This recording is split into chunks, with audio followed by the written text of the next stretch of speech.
The Minnesota Vikings fall 16-20 against the Dallas Cowboys at home on primetime Sunday Night Football on Halloween night to end Kirktober with maybe the worst performance of Kirk Cousins, not his career, but this season so far. Vikings fall to 3-4 on the season, staying at second in the division and are now out of the playoff picture. Vikings are just playing for a 7th seed at that point, and that is really best case scenario for the Vikings right now.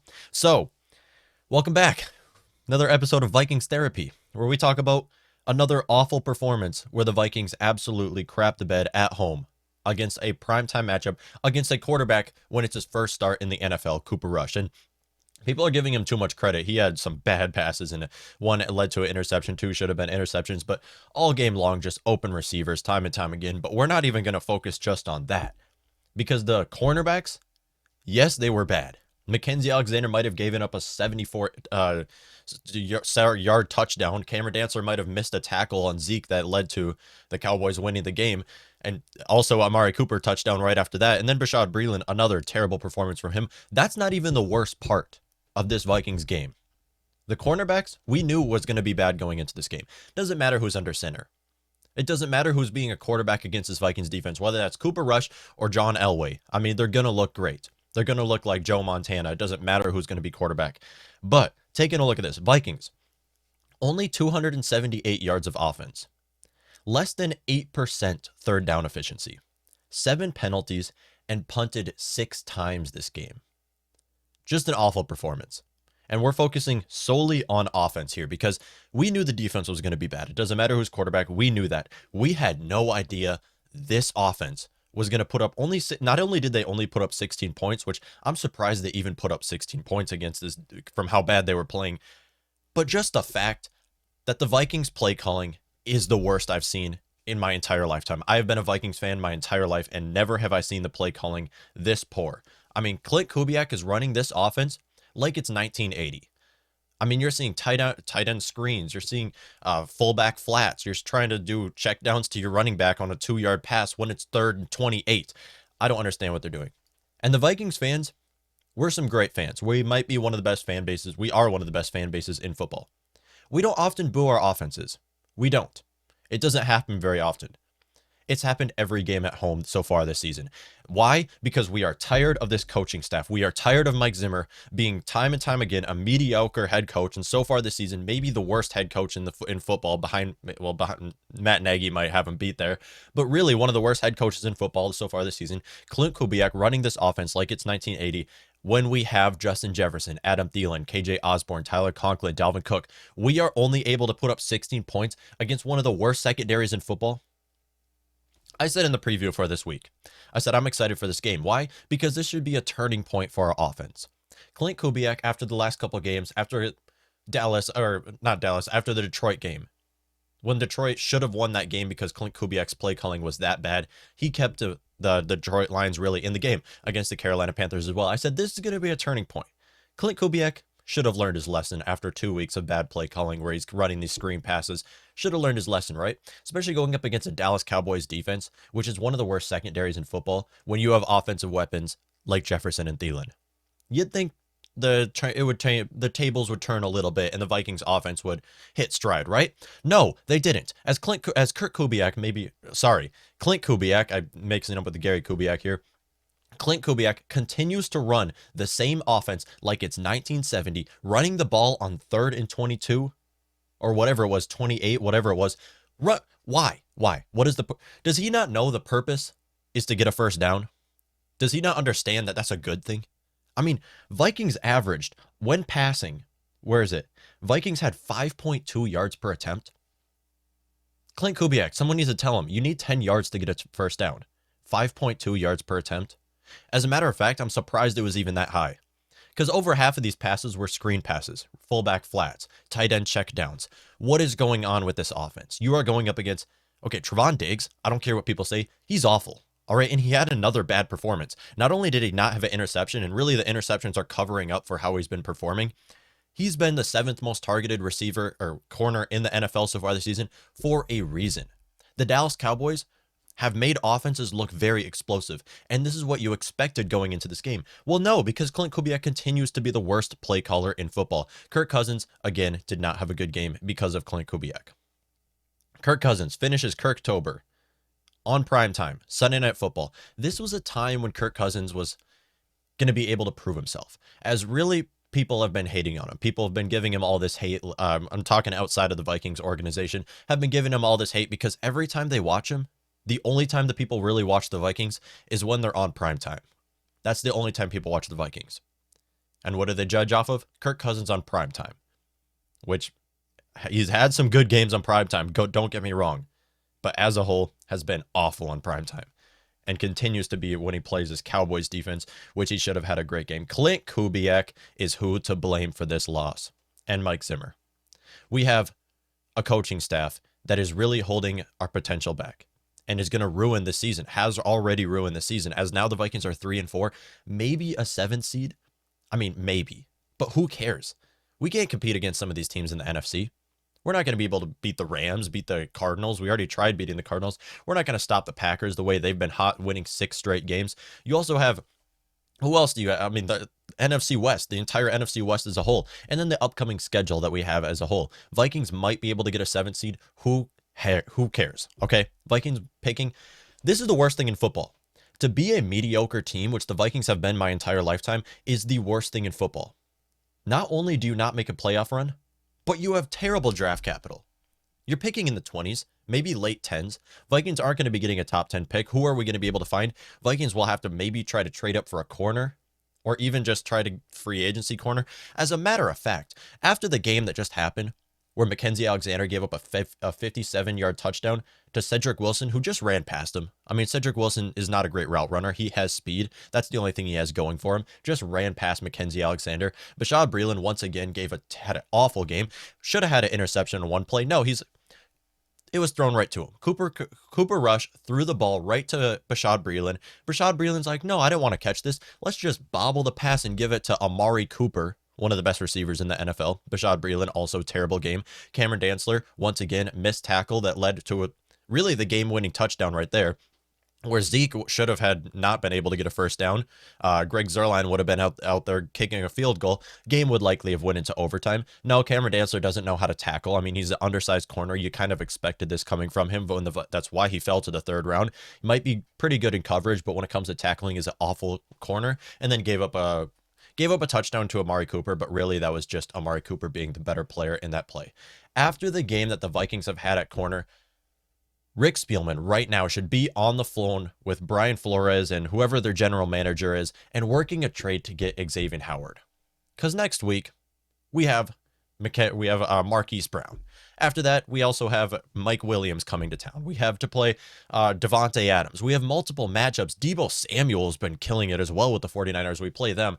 Just been murdering defenses so far this season. And now looking at our defense, we need a change when it comes to cornerback position. But take that aside. The reason why the Vikings lost here is not because of the Vikings corners. The reason why the Vikings lost here is because Clint Kubiak is the worst play caller in football, running these tight end checkdowns, running back screens, running fullback flats on 3rd and 9. What are the Vikings running on offense? You have Justin Jefferson and Adam Thielen as your outside wide receivers, yet you're not targeting them. Jefferson, 4 targets. Jefferson is working on Trevon Diggs, who has been exceptionally well so far this season and has surprised a lot of people. I would have took him over Jeff Gladney if I was Spielman. But you look at it right now, 7th most targeted corner in the game for a reason. And the Vikings aren't targeting him. You replay the game, you'll see how often Justin Jefferson was open. Kirk Cousins doesn't see him. No, instead he sees Tyler Conklin for a 2-yard pass on 3rd down. And that's who he passes it to. And he is Justin Jefferson finding the open field. He did overthrow Jefferson in the first drive of the game. However, that was mainly Jefferson's fault. He did slow down in the pass and then was able to catch up. We're putting that one aside. He did overthrow him, and Kirk Cousins overthrew like 4 targets yesterday. But as a whole, Jefferson, 4 targets. Really, Clint Kubiak? Did Kubiak forget how great Jefferson really is? Jefferson had, I believe it was 13 yards per attempt. 13 yards per attempt is okay. On 4 attempts, though, you have to take deep shots, especially in the second half when the Vikings are trailing. Actually, they weren't trailing. When it's tied in the second half, you're going up against one of the worst secondaries in football. You have to revolve around the pass. This is not, I shouldn't even be saying this on this podcast. I shouldn't be mentioning this. This should be a no-brainer. And if all of us can be sitting on our couch or at the game or wherever, at the bar, wherever you're watching this game, if every fan can figure out what the problem is in the coaching staff, why can't Spielman? Or why can't Ziggy? Why can't they figure out the problem and fix it? Because that's really all that's holding us back right now. Yes, the corners might be the one of our biggest issues, and we can make a trade for Xavier Howard right now, and then Patrick Peterson coming back, that can fix that. But you look at this, if all of us can figure it out, everybody on Twitter, everybody on Reddit, every Vikings fan I've seen can figure it out that Zimmer, Clint Kubiak, Rick Spielman, Adam Zimmer, you can even throw him into there because his defensive scheme has not been well. Andre Patterson has done great as a defensive lines coach, even though he's also a co-defensive coordinator. You look at this, we can all figure out what the problem is. Why can't Ziggy? All right, this is where you have to make a difference because Vikings are 3-4. Best case scenario, 7th seed in the playoffs. Who cares? Who the hell cares if we're a 7th seed? All right, you have to make a move here to fix this around. Thielen also just had 9 targets, which Thielen getting 9 targets, I'm okay with, but Thielen getting 9 targets, and that's far more than Jefferson, and that's the most targeted receiver in your offense on just 9 targets. Come on, really going up against the secondary? Osborne had 3 targets in this game. KJ Osborne, who's been one of the best receivers and the most surprising player so far this season, 3 targets. And they're only targeting him 3 times when you just coming off of an excellent performance against the Carolina Panthers. CJ Ham had more receptions than Osborne yesterday, which is mind-blowing. Vikings are trying to run fullback flats on just about every play, and it only worked 1 time. With these tight end checkdowns, these running back screens, and fullback flats, when you have one of the best receiving cores in the NFL. Clint Kubiak has got to go, and I'm so tired with this guy. Kirk Cousins is getting paid $33 million per year, average annual salary, $33 million per year, to throw checkdowns and screen passes. And it's not his fault. It's the play calling. It's the offensive coordinator. It's our head coach. This is the problem here. And the offensive line has done an okay job. We'll give it to them. They did do better than I expected. Kirk Cousins had just 184 passing yards, worst so far this season. 1 passing touchdown, that's tied his worst this season. An 88.3 passer rating. Surprisingly, that's not his worst this season. His one against Cleveland was worse than that.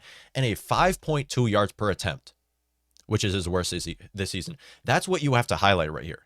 5.2 yards per attempt when passing. I mean, the goal is to get a first down, okay?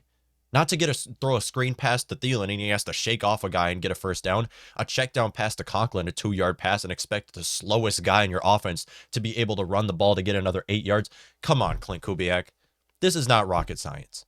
This is common sense. By the way, Vikings in the first drive of every game, great. Hats off. It shows what we're able to do. It shows what the Vikings offense is capable of. The first drive of every game that the Vikings have had where they had that touchdown pass to Adam Thielen, and then they just fall flat. Vikings have scored in the first drive of the game the last 6 straight games. And now this continues.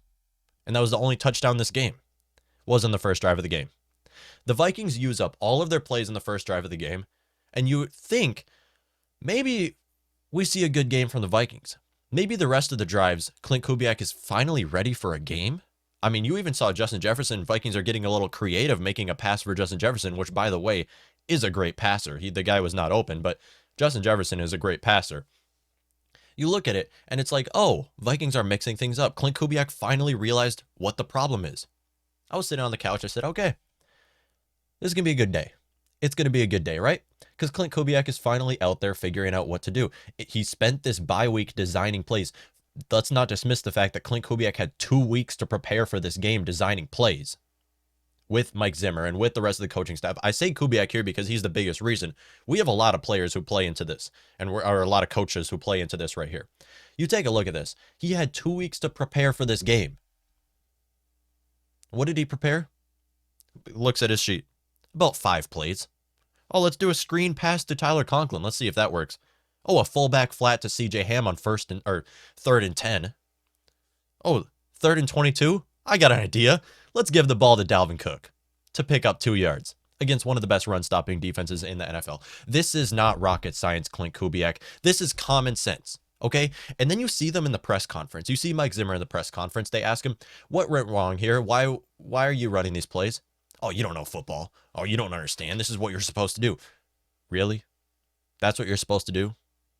Because the last time I checked, look at the book, the last time I checked, you're supposed to get first downs.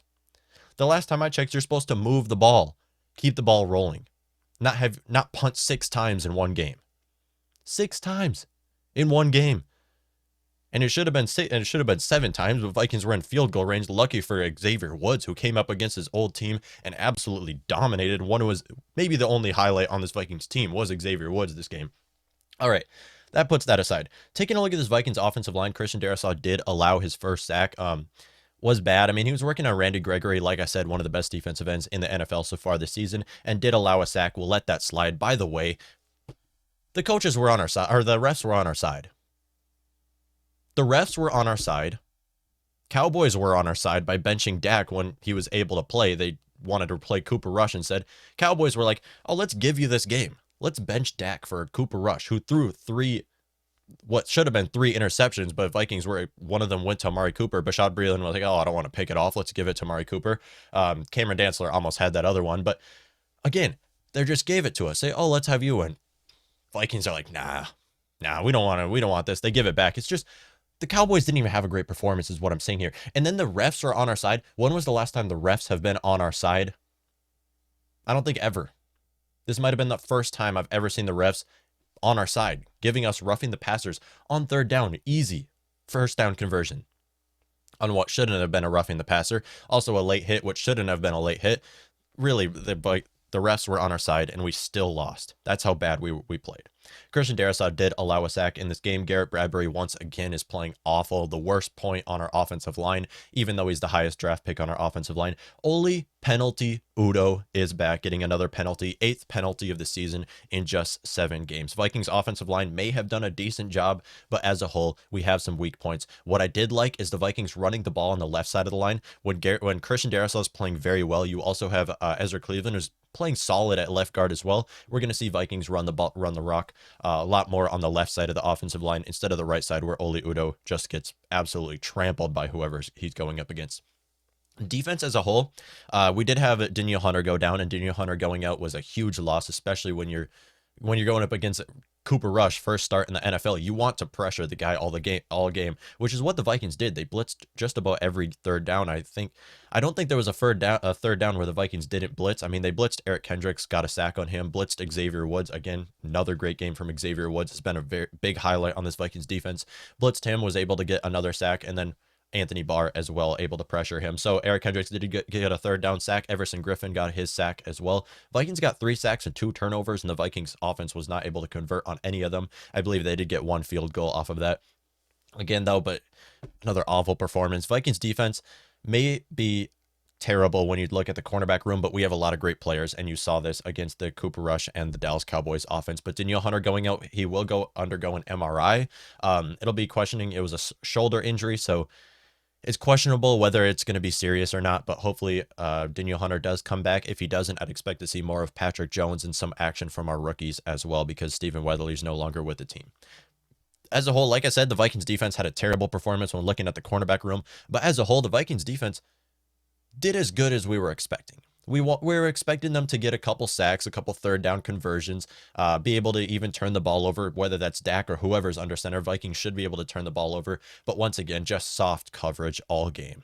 I mean, it was just open receivers left and right, and really the Cowboys, with how bad our cornerback room was, the Cowboys should have been able to put up over 30 points against this defense, but we were able to pressure not Cooper Rush all game. Cooper Rush was not comfortable inside the pocket.